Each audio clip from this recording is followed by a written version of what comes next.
आपका एक बार फिर से फिजिक्स गुरु आर चैनल पर स्वागत है। और अपन बात कर रहे हैं कक्षा 10 के विज्ञान के पाठ नंबर 10 की प्रकाश का परावर्तन व अपवर्तन। और इसके आपने 3-4 वीडियो देखे और अब इसी कड़ी में आगे अपन बात कर रहे थे दर्पणों से परावर्तन के नियमों की और प्रतिबिंबों की। तो उसी के अंदर इससे पहले वाले वीडियो में आपने देखा और नहीं देखा तो उसका लिंक आपको मिल जाएगा। उसमें आपने अवतल दर्पण से प्रतिबिंबों का निर्माण पढ़ा। आज आप पढ़ोगे उत्तल दर्पण से प्रतिबिंबों का निर्माण। और उत्तल दर्पण कितने प्रकार के प्रतिबिंब बनाता है, कहाँ कहाँ बनाता है, उनकी साइज क्या होती है, कैसी होती है, ये सब। उत्तल दर्पण 2 प्रकार के प्रतिबिंब बनाता है और दोनों ही प्रतिबिंब आभासी बनाता है। और आभासी प्रतिबिंब सदैव क्या होते हैं, सीधे होते हैं। तो ले चलता हूं मैं आपको उत्तल दर्पण से प्रतिबिंब के निर्माण पर। तो उत्तल दर्पण से प्रतिबिंब निर्माण हम करते हैं तो जब आपका ऑब्जेक्ट अनंत पर स्थित होता है, जब कोई भी ऑब्जेक्ट अनंत पर स्थित होता है तो अनंत से प्रकाश की किरणें समांतर आती है। और जब प्रकाश की किरणें मुख्य अक्ष के समांतर आती है तो दर्पण से परावर्तन के पश्चात, ठीक है, वो मुख्य पक्ष से गुजरती है या गुजरती हुई प्रतीत होती है। तो उत्तल दर्पण में गुजरती हुई प्रतीत होती है। तो ये प्रकाश किरण आई इसके समांतर और यहाँ लौट गई, ये दूसरी प्रकाश किरण आई और यहाँ इस तरह लौट गई। तो इन प्रकाश किरणों को आप पीछे मिलाते हो तो पीछे मिलाने पर आपको F पर मिलती हुई प्रतीत होती है। तो जब किरणें वास्तव में मिलती नहीं है और मिलती हुई प्रतीत होती है तो हमेशा इमेज आभासी बनती है, ठीक है। तो अब इमेज के बारे में बातें करते हैं कि इमेज बन कहाँ रही है। तो इमेज बन रही है प्रकाश की किरणें पीछे मिलाने पर F पर, है ना, मुख्य फोकस पर मिलती हुई प्रतीत होती है। तो यहाँ इमेज बन रही है। अच्छा, किरणें वास्तव में मिल रही है या मिलाना अपन पीछे बढ़ाने पर मिलती है। तो ये किरणें पीछे बढ़ाने पर मिल रही है, इसका मतलब इमेज वास्तव में नहीं मिल रही है, पीछे बढ़ाने पर मिल रही है। तो इमेज काल्पनिक बनती है। और जब काल्पनिक इमेज होती है, हमेशा याद रखना, काल्पनिक इमेज हमेशा ही सीधी इमेज बनती है। इस बात का ध्यान रखना, काल्पनिक इमेज सदैव सीधी होती है। जो इमेज काल्पनिक होती है वो सीधी बनती है। अच्छा, इसकी साइज अपन देख पा रहे हैं कि इसकी साइज एक बिंदु के समान है, ठीक है, एक पॉइंट के समान इसकी साइज है।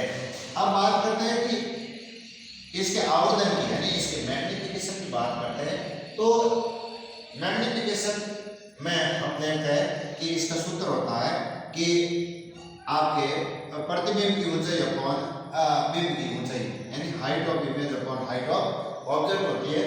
तो यहाँ इमेज की हाइट ऑब्जेक्ट की हाइट की तुलना में बहुत बहुत छोटी है। इसका मतलब इसके मैग्निफिकेशन की वैल्यू है, m की value very very less than 1 आ रही है। अब दूसरी बात करते हैं, जब आपका ऑब्जेक्ट अनंत को छोड़कर बाकी मुख्य अक्ष के P और अनंत के बीच में कहीं हो, ठीक है, P का मतलब ध्रुव और अनंत, इन दो को छोड़कर मुख्य अक्ष पर कहीं भी आपका ऑब्जेक्ट स्थित है तो उसकी इमेज कैसी बनती है। तो आपने जैसे ऑब्जेक्ट को ये मुख्य अक्ष है, ये प्रिंसिपल अक्ष डॉटेड लाइन से दिखा रखी, इस पर आपने यहाँ ऑब्जेक्ट मान लिया, यहाँ आपने ऑब्जेक्ट रखा। तो आपने यहाँ ऑब्जेक्ट रखा तो एक रे आपने इसके समांतर ले ली और समांतर रे हमेशा यहाँ जानते हो जो किरणें समांतर आती है वो दर्पण से परावर्तन के पश्चात मुख्य अक्ष से गुजरती है, मुख्य फोकस से गुजरती है या गुजरती हुई प्रतीत होती है। तो ये उत्तल दर्पण है तो इससे गुजरती तो नहीं है लेकिन प्रतीत हो रही है। दूसरी है कि आपने इसके ध्रुव पर प्रकाश की किरण डाली तो जितने कोण से ये प्रकाश की किरण आई है उतने कोण से वापस इससे रिफ्लेक्ट हो जाएगी। इसमें आपतन कोण बराबर परावर्तन कोण होता है। तो जितने कोण से आई है उतने कोण से लौट जाएगी। इसी भी किरण को, ये भी किरण को हम दोनों किरणें, एक किरण ऐसे जा रही है दूसरी किरण ऐसे, तो आगे ये किरणें कहीं मिल नहीं सकती।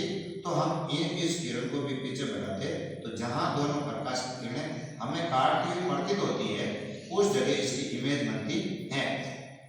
तो अब इमेज के बारे में बातें करते हैं कि इमेज की क्या क्या क्वालिटी है, कहाँ बनती है, कैसे बनती है, छोटी बनती है, बड़ी बड़ी बन रही है, इन सब बातों में देखते हैं। तो आज इमेज हम देख रहे हैं कि F और P के बीच में इमेज कहीं बन रही है।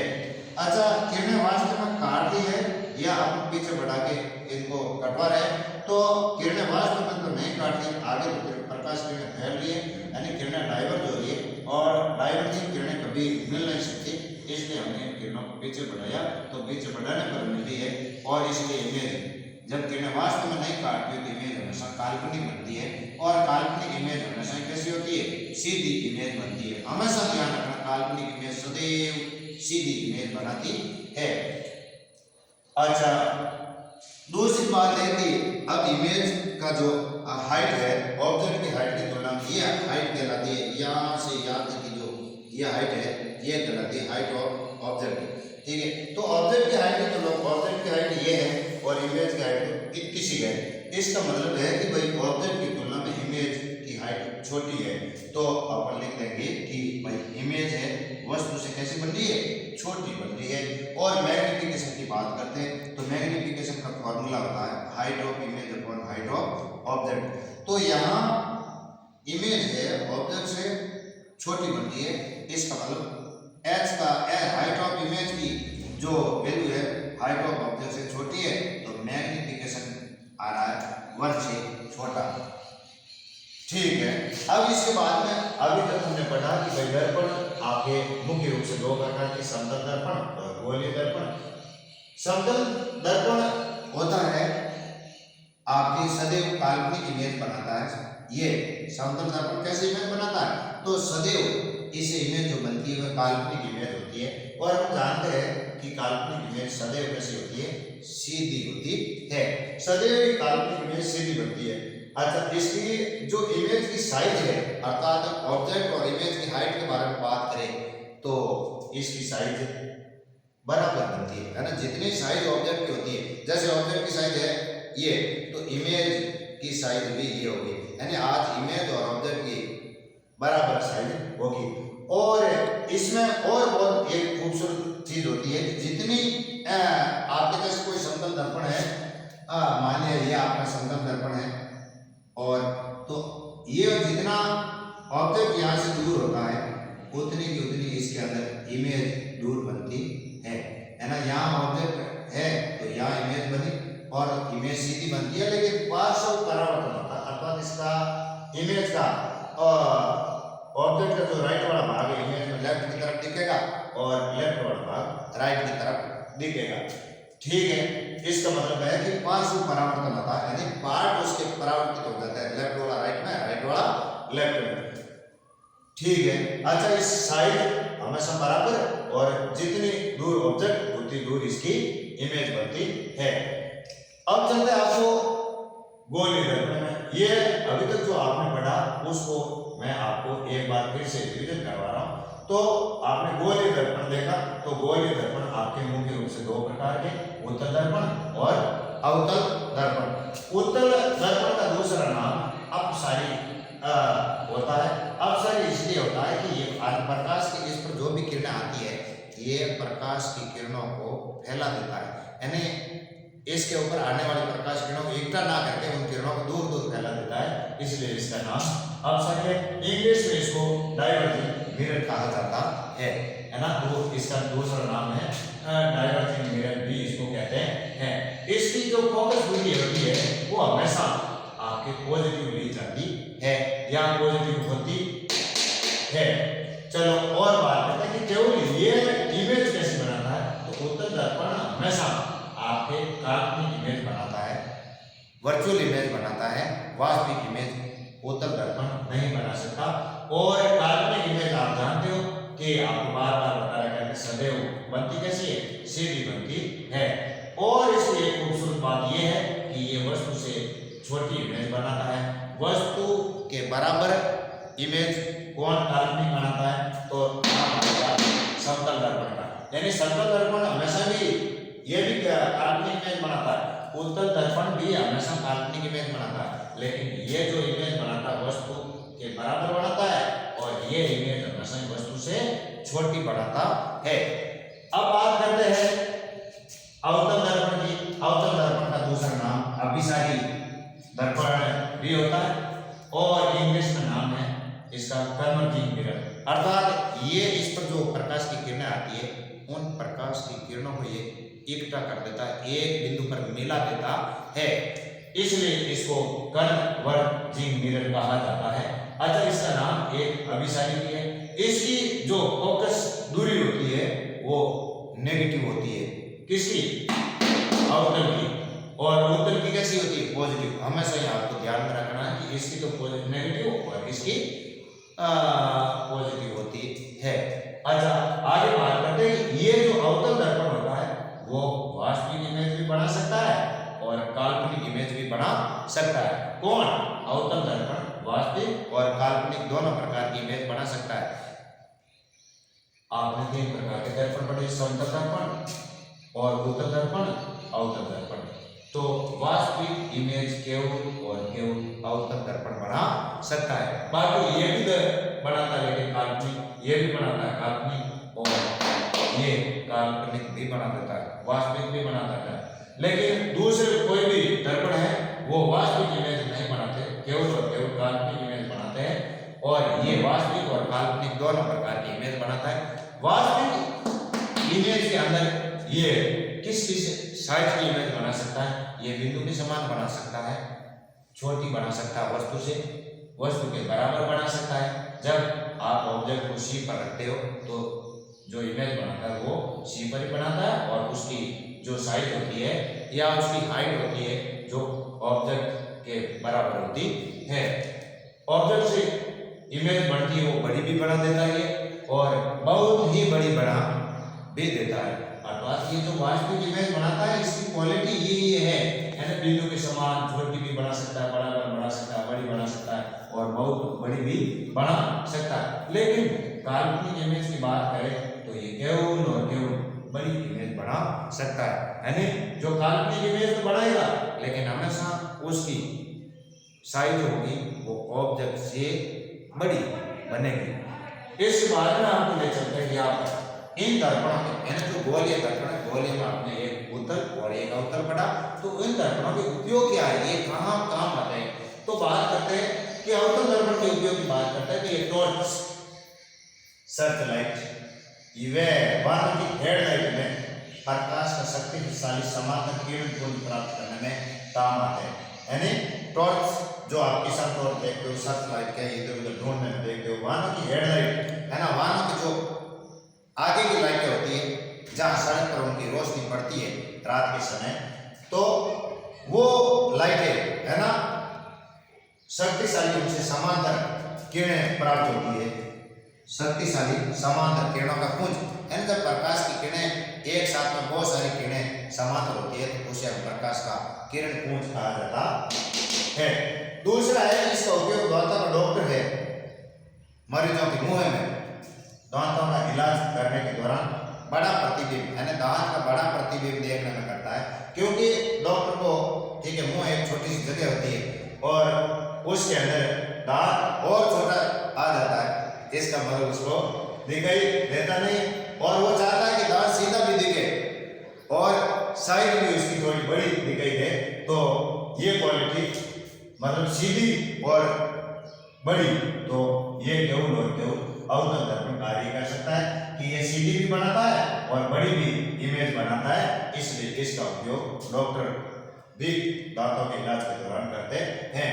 वो दूसरा है इस और सौर भट्टियों में है ना, जहाँ सूर्य का प्रकाश बहुत ज्यादा गिरता है वहाँ सौर भट्टियां लगी हुई होती है और उसमें इनकी विशेषता होती है क्योंकि इनको अभिसारी कन्वर्जिंग मिरर कहा जाता है। ये आने वाले प्रकाश को एक जगह इकट्ठा कर देता है और इस प्रकाश का उपयोग सौर भट्टियों में सूर्य के प्रकाश को इकट्ठा करने में कर सकते हैं। तो इसके लिए ये अवतल दर्पण बहुत महत्वपूर्ण होता है। उत्तल दर्पण के उपयोग के बारे में पढ़ते हैं तो गाड़ियों में उत्तल दर्पण की विशेषता क्या होती है कि ये सदैव छोटी इमेज बनाता है, वस्तु से इसकी साइज क्या होती है, छोटी होती है और आभासी है ना, काल्पनिक इमेज बनाता है और पीछे का भाग छोटी बनाता है, तो सड़क पर आपको पीछे का बहुत सारा भाग दिखाई दे सकता है। तो इस इसलिए गाड़ियों के पीछे के दृश्य देखने में इनका उपयोग करते हैं। तो आपका क्वेश्चन ये हो सकता है कि सर अवतल दर्पण भी सीधी इमेज बनाता है, काल्पनिक इमेज ये भी बनाता है, ये भी बनाता है समतल दर्पण की, तो गाड़ियों में इन दर्पणों का उपयोग क्यों नहीं कर सकते? क्योंकि इन समतल दर्पण का गाड़ियों के पीछे के दृश्य को देखने में इसलिए नहीं कर सकते क्योंकि इसकी साइज सदैव जितना बड़ा ऑब्जेक्ट होगा, अब ट्रक देखना तो ट्रक की जितनी इसकी साइज आएगी और कार देखनी तो उसकी साइज उतनी बढ़ेगी, तो इसलिए आप पीछे का इनके द्वारा दृश्य उतना नहीं देख पाते हो जितना आपको जरूरत होती है, इसलिए इस दर्पण का उपयोग नहीं कर सकते। दूसरा है कि इस दर्पण का उपयोग क्यों नहीं कर सकते? ये भी तो सीधी बनाता है लेकिन ये वस्तु से बड़ी बनाता है इसलिए, और दूसरी चीज है कि ये वास्तविक भी बनाता है। तो अब आपके वस्तु कहाँ है, तो इसलिए कभी इसकी वास्तविक बनेगी, कभी इसकी काल्पनिक इमेज बनेगी। तो जो ड्राइवर है गाड़ी चलाने वाला, वो गाड़ियों को देखेगा तो पीछे वाली कंफ्यूज हो जाएगा, कभी उसको उल्टी दिखाई देगी, कभी उसको सीधी दिखाई देगी, क्योंकि वास्तविक इमेज तो सभी की सभी उल्टी देगी और उसकी साइज भी लगातार परिवर्तित होती रहेगी। जैसे जैसे गाड़ी नजदीक आएगी उसकी साइज लगातार, ठीक है ना, बढ़ती रहेगी, और आखिर में जब आपके वस्तु उस दर्पण के एफ व बी के बीच में आ जाएगी तो उस समय इमेज तो काल्पनिक बना देगा, सीधी बना देगा, लेकिन उसकी साइज बहुत बड़ी बना देगा। इसलिए जो ड्राइवर होता है इस दर्पण का उपयोग करेगा तो एक्सीडेंट के चांस उसके 100% बढ़ जाएंगे, तो इनका वो अवॉइड करता है और इस दर्पण को वो उपयोग कर देता है। तो ये था अभी तक आपने उत्तर दर्पण, और अब इसके आगे हम बात करते हैं आवर्धन। ठीक है, आवर्धन क्या होता है? आवर्धन होता है कि ऑब्जेक्ट और इमेज की तुलना है ना। ऑब्जेक्ट है तो उसे इमेज बनेगी मिरर के द्वारा, तो इमेज की साइज ऑब्जेक्ट की तुलना में कितनी छोटी है, कितनी बड़ी है या बराबर है, तो ऑब्जेक्ट की हाइट और इमेज की हाइट का जो रेशियो है वो आवर्धन है। तो देखो गोलीय दर्पण के आवर्धन से हमें ज्ञात होता है कि ऑब्जेक्ट की तुलना में इमेज की साइज छोटी है, बड़ी है या बराबर है। इसको m के द्वारा इसको m से प्रदर्शित किया जाता है, स्मॉल m से। यदि इमेज की हाइट को hi से लिखे और ऑब्जेक्ट की हाइट को ho से लिखे, यानी हाइट ऑफ इमेज और हाइट ऑफ, तो आवर्धन का सूत्र हमें प्राप्त होता है प्रतिबिंब की ऊंचाई और वस्तु की ऊंचाई के अनुपात को आवर्धन कहा जाता है। यानी प्रतिबिंब की ऊंचाई यानी height of image upon height of object की जो रेशियो है उसे आप मैग्निफिकेशन कहा जाता है। यानी m = hi upon ho, height of image upon height of object, that is called the magnification. तथा आवर्धन का वस्तु की दूरी तथा प्रतिबिंब की दूरी के साथ निम्न प्रकार से संबंध होता है। आवर्धन बराबर माइनस, ये ध्यान रखना नेगेटिव साइन है, प्रतिबिंब की दूरी अपॉन बिंब की दूरी। बिंब कह दो, वस्तु कह दो, ऑब्जेक्ट कह दो, सभी बातें एक है ना। m बराबर होता है negative v upon u। v क्या इमेज की डिस्टेंस है और u क्या ऑब्जेक्ट की डिस्टेंस है, और सभी की सभी दूरियां आपके ध्रुव से मापी जाती है। चलो आवर्धन यानी m का मान या तो पॉजिटिव होता है या नेगेटिव होता है।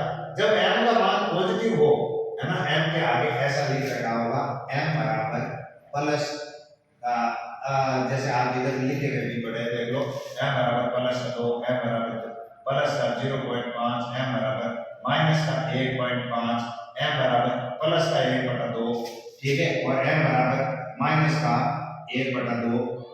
ये जैसे m की वैल्यू दे रखी है, तो अगर m की वैल्यू पॉजिटिव है तो इसका मतलब, सिर्फ नेगेटिव पॉजिटिव की बात कर रहा हूं मैं, अगर m की वैल्यू पॉजिटिव है इसका मतलब क्या होगा कि प्रतिबिंब आभासी होगा, और आभासी प्रतिबिंब हम जानते हैं कैसा होता है, सीधा होता है। अगर m की वैल्यू नेगेटिव है तो प्रतिबिंब वास्तविक है, और वास्तविक प्रतिबिंब कैसा होता है, वास्तविक प्रतिबिंब उल्टा होता है। आगे देखो, अब आपको m की वैल्यू या तो 1 से छोटी मिल सकती है, या 1 से बड़ी, या 1 के बराबर, या 1 से बड़ी। यदि m की वैल्यू 1 से छोटी मिले तो इसका मतलब है कि इमेज की साइज है ऑब्जेक्ट से छोटी है। ये भी m की वैल्यू 1 के बराबर मिले, 1 के बराबर मिले तो इमेज में ऑब्जेक्ट की साइज क्या होगी, समान होगी। यानी m की वैल्यू आपके 1 के इक्वल मिल रही है तो इमेज और ऑब्जेक्ट की साइज क्या रहेगी, समान। अगर m की वैल्यू 1 से छोटी है तो इमेज क्या होगी, छोटी बनेगी ऑब्जेक्ट की तुलना में, ठीक है। और यदि इमेज मैग्निफिकेशन में m की वैल्यू 1 से बड़ी है तो इमेज की साइज बड़ी होगी ऑब्जेक्ट से। अब देखो आगे बात करते हैं, यहाँ आपकी जैसे m की वैल्यू दे रही है प्लस की 2, इसका मतलब क्या है, इसका मतलब है कि जो इमेज बन रही है ऑब्जेक्ट से 2 गुना बड़ी है। यानी इमेज की जो भी हाइट है वो आपके ऑब्जेक्ट से डबल है। अच्छा, प्लस का मतलब क्या है, कि प्लस का मतलब है कि प्रतिबिंब कैसा बन रहा है, आभासी बन रहा है। और आभासी प्रतिबिंब होता कैसा है, सीधा होता है। अगर m का मान दिया गया है 0.5, 0.5 का मतलब है कि अब जो आपकी इमेज बन रही है ऑब्जेक्ट की 0.5 गुना बढ़ रही है, ठीक है। इसका मतलब है इमेज ऑब्जेक्ट से छोटी है। और प्लस का मतलब है कि प्रतिबिंब कैसा बन रहा है, यानी इमेज कैसे बनती है, आभासी वर्चुअल, और वर्चुअल इमेज हमेशा कैसी होती है, सीधी होती है।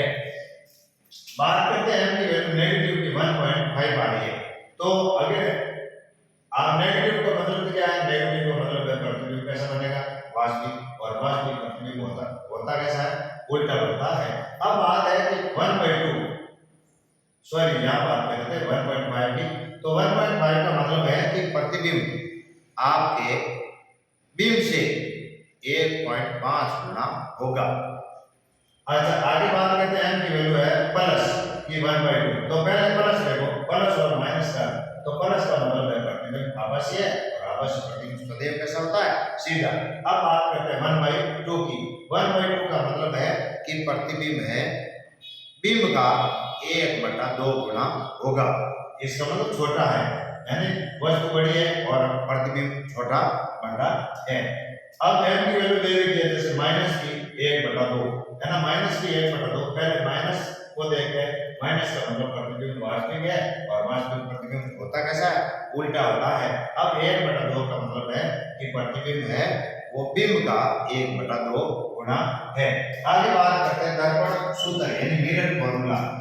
तो मिरर फॉर्मूला क्या होता है कि वस्तु की दूरी प्रतिबिंब की दूरी व फोकस दूरी में एक संबंध होता है, और इसी संबंध को दर्पण सूत्र कहा जाता है। और ये संबंध इस प्रकार की, ये रिलेशन इस प्रकार से होता है 1/f = 1/v + 1/u, जहां f क्या है, f है फोकस दूरी, ठीक है, दर्पण की, v क्या है वस्तु की दूरी, और u क्या है v क्या है प्रतिबिंब की दूरी, और u क्या है वस्तु की दूरी। अब सभी की सभी दूरियां आपको ध्यान रखना है कि दर्पण के ध्रुव से मापी जाती है ना, जहां दर्पण का ध्रुव है, ठीक है, वहां से सभी की सब दूरियां मापी जाती है। ये तो आपके फोकस दूरी, ये आपके प्रतिबिंब की दूरी, और ये आपके वस्तु की दूरी होती है। यहाँ आप इन सभी ये जो मान है इन सभी को आपको, ठीक है, साइन के चिन्ह के साथ में रखना है, किसका चिन्ह धनात्मक होगा किसका ऋणात्मक होगा, इस बात का भी आपको ध्यान पूरा रखना है, यानी विद साइन इन वैल्यू को आपको फॉर्मूले के अंदर रखनी है। अगर आप एक चीज याद नोट करो कि अगर आपके दर्पण सूत्र में आपके यहाँ प्लस आता है तो आवर्तन में यहाँ क्या आएगा, माइनस आएगा, और लेंस के सूत्र में इसका उल्टा होगा, यहाँ माइनस आएगा तो यहाँ क्या आएगा, प्लस। बाकी फॉर्मूला पूरा का पूरा क्या होता है, सेम होता है। तो ये था आज का आपके आवर्तन और दर्पण सूत्र। तो ये आप इसका स्क्रीनशॉट ले सकते हो, और ये वीडियो आपको कैसा लगा, आगे भी लगातार इसी टॉपिक पर वीडियो कंटिन्यू आते रहेंगे, और आपका ये 10वीं का विज्ञान का पूरा चैप्टर मैं कंप्लीट करूंगा, और उसके आगे भी। तो इसलिए आप कमेंट सेक्शन में आपके कमेंट, ठीक है, फीडबैक देते रहे, और इस चैनल का आप सपोर्ट करते रहे, जिससे ये चैनल ज़्यादा लोगों तक पहुंच पाए। तो यूट्यूब पर आप ज़्यादा से ज़्यादा आप हमारा सपोर्ट कीजिए, जिससे ये चैनल ग्रोथ करे और बहुत ज़्यादा लोगों की हेल्प कर पाए। Thank you.